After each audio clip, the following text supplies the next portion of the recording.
পরবর্তী সংবাদে আরো একবার খুশির খবর সোনার দামে, কেননা এবার দ্রুত কমতে শুরু করেছে সোনার দাম। নিম্নমুখী হচ্ছে। যদি 4 মাসের হিসেব যদি বলি, তাহলে কিন্তু টানা 4 মাসে সেভাবে সোনার দামের পতন একেবারেই দেখা যায়নি, কিন্তু এবার সপ্তাহের শুরুতেই কিন্তু লক্ষ্য করা গেছে সোনার দামের পতন।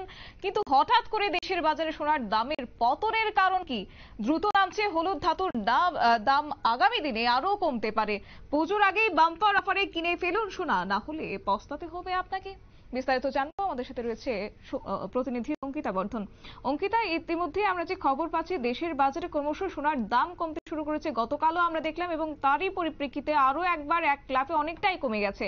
আজকের দিনে দাঁড়িয়ে কত রয়েছে রেট এবং তোমার আগামী দিনে কতটাই বা কমতে পারে?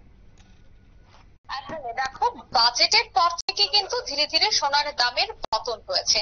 একেবারে যেখানে আমদানি শুল্ক 15% ছিল, তা কিন্তু এবার কমে হয়েছে 6%, যার ফলে রীতিমতো কিন্তু সোনার দামে আমরা পতন দেখতে পেয়েছি। ইতিমধ্যেই যে খবর উঠে আসছে তাতে কিন্তু এখন ব্যাপক চাহিদা বেড়েছে সোনার।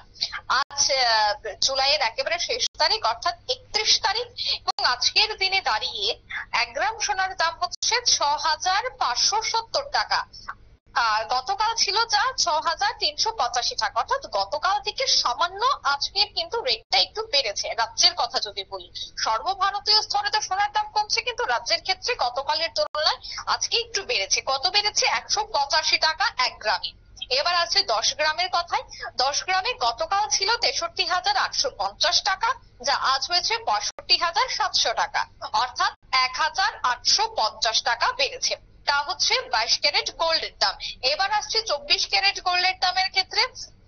1 গ্রাম 24 ক্যারেট সোনার দাম আজকের দিনে দাঁড়িয়ে হচ্ছে 6,899 টাকা। গতকাল ছিল 6,704 টাকা, অর্থাৎ 195 টাকা বেড়েছে।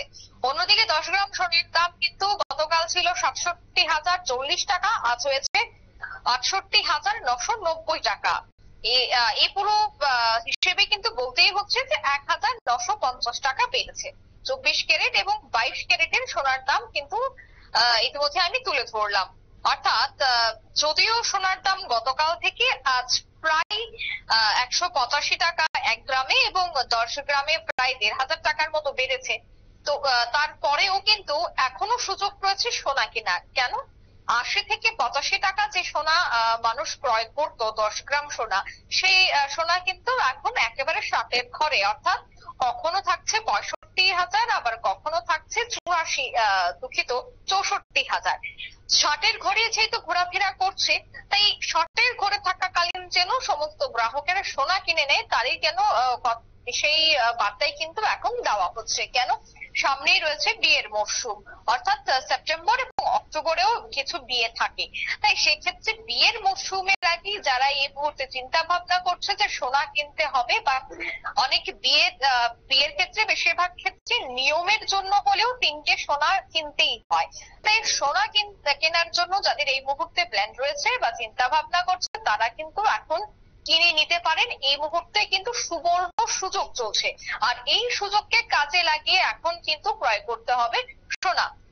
এছাড়া যদি ব্যবসার কথা বলতে হয়, তবে কিন্তু রাজ্যের যারা সোনা বিক্রেতারা রয়েছে, বিভিন্ন জুয়েলারি রয়েছে, তাদের কিন্তু ব্যবসায় রীতিমতো চাঙ্গা। একদিকে শুল্ক কমায়, তারা এতদিন যাবৎ 16% শুল্ক দিতে হতো, অর্থাৎ ট্যাক্স দিতে হতো, কিন্তু সেই জায়গায় এখন তাদের শুধুমাত্র 6% ট্যাক্স দিতে হচ্ছে।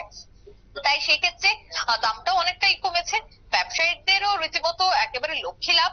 অন্যদিকে ক্রেতাদেরও উপচে পড়া ভিড়। বিভিন্ন জুয়েলারি তারা এরই মধ্যে আবার কিছু অফারও যোগ করছে। রাজ্যের কিছু স্বনামধন্য জুয়েলারি তারাও কিছু কিছু অফার যোগ করছে এই সোনা দাম কমার পর থেকেই। তাই সোনার দামের পতনের পর থেকে যেভাবে ভিড় পরিলক্ষিত হচ্ছে, অন্যদিকে এই ভিড় যে আগামী আরো 1 মাস থাকবে, অর্থাৎ পূজা পর্যন্ত থাকবে, তার বলার অপেক্ষা রাখছে না। শতাব্দী, অর্থাৎ এক্ষেত্রে কি, যেমনটা আমরা দেখলাম যে দেশীয় বাজারে লাফিয়ে লাফিয়ে কমতে শুরু করেছে সোনার দাম, সেক্ষেত্রে রাজ্যের বাজারের কথাই যদি বলি, আজ একটু বেড়েছে। সেক্ষেত্রে কি আগামী দিনে কি দেশীয় বাজারের সঙ্গে পাল্লা দিয়ে রাজ্যের বাজারে কি সোনার দাম কমতে পারে, নাকি সেখানেও ঊর্ধ্বমুখী হবে দাম? না দেখো, দেশীয় বাজারের সাথে অবশ্যই পাল্লা দিয়ে রাজ্যেরটাও কমবে, কিন্তু সেক্ষেত্রে গতকাল যেহেতু রাজ্যে একটু সোনার দাম কম ছিল, আজ বেড়েছে। আর সামান্য 1000 থেকে 1500 টাকা প্রতিদিন ওঠানামা করে। সকালে একটা রেট থাকে, দুপুরে আবার তার পরিবর্তনও হয়ে যায়। তাই সেক্ষেত্রে একেবারে যে বিস্তর ফারাক থাকবে তা নয়, বিস্তর ফারাক নাও থাকতে পারে। অন্যদিকে যে সোনার দাম আজ দেশীয় বাজারে কমেছে, আগামী দিন অর্থাৎ আগামী কাল যে তা কিছুটা হলেও বাড়বে না তা কিন্তু বলা যাচ্ছে না হলফ করে। সামান্য হলেও বাড়তে পারে।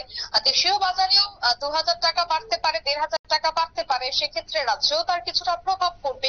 কিন্তু একেবারে যে 80-85 হাজার টাকা ছিল সোনার দাম, যা দেশীয় বাজারে যদিও 75 থেকে প্রায় 79,000 টাকা ছিল, তা কিন্তু এখন আর হচ্ছে না আপাতত। একটি মাস এখন পর্যন্ত কিন্তু তাই বলা সম্ভব হচ্ছে আমার পক্ষে। শতাব্দী। একেবারে অঙ্কিতা, ধন্যবাদ। বিস্তারিত বিষয় আমাদের প্রতিনিধি তুলে ধরলো অঙ্কিতা বর্ধন। তবে যাই হোক, শুভ মৌসুম আসার আগে কিন্তু স্বর্ণের দাম এবার কমতে শুরু করছে। বিশেষ করে বলা যায় যারা সোনার প্রতি একটা বলা যায় উৎসুক থাকে, সেই জায়গায় তাদের জন্য কিন্তু অনেকটাই সুখকর খবর। কেননা ইতিমধ্যে কিন্তু রাজ্যের বাজারগুলিতে আপাতত সোনার দাম অনেকটাই নিম্নমুখী। এই নিচ্ছে ছোট্ট একটি বিজ্ঞাপন বিরতির সঙ্গে থাকুন।